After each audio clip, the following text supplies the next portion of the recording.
गांधी सागर अभयारण्य में आज दो प्रभास और पावक हमारे दो चीतों को छोड़ करके इस चीता अभयारण्य को जीवित करने का प्रयास हुआ है। मेरी अपनी ओर से प्रदेशवासियों देशवासियों को बधाई। यशस्वी प्रधानमंत्री ने अपने जन्म दिवस के अवसर पर 2022 में मध्य प्रदेश को जो टाइगर स्टेट पहले से था चीता स्टेट बनाने का गौरव दिया, मैं उनका आभार भी मानता हूं।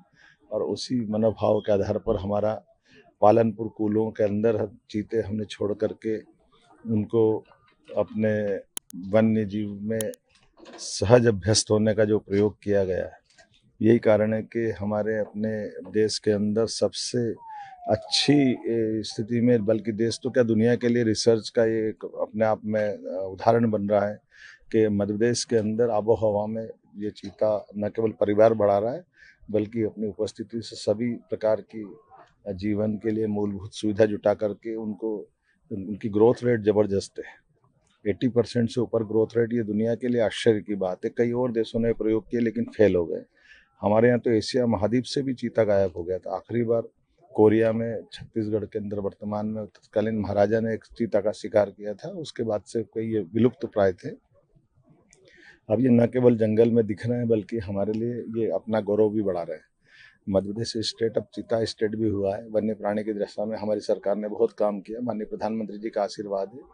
ये क्षेत्र जिससे हमारा नीमच मंदसौर, न केवल नीमच मंदसौर बल्कि प्रदेश के अंदर दुनिया भर से वन्य प्रेमी, वन्य जीव प्रेमी आकर के हमारे अपने स्टेट का गौरव भी बढ़ा सकेंगे और अपनी आंखों से दीदार कर सकेंगे। ऐसी एक प्रजाति जो कई सौ साल पहले गायब हुई है, उसको दोबारा देख करके पुनर्जीवित करने का जो प्रयास है, पुनर्स्थापित करने का प्रयास है।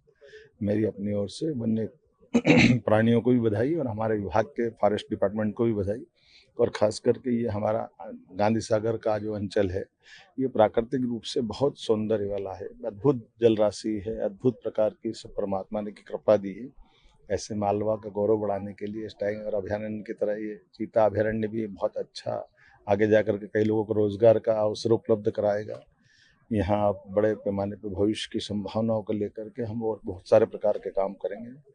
खास करके एयर कनेक्टिविटी की दिशा में भी, सड़क कनेक्टिविटी की दिशा में भी, टूरिज्म की अलग अलग प्रकार के संस्थान खोलते हुए भविष्य में रोजगार की बड़ी संभावना का ये केंद्र बने, ये मैं आज की अवसर पर इनको शुभकामना भी देता हूँ।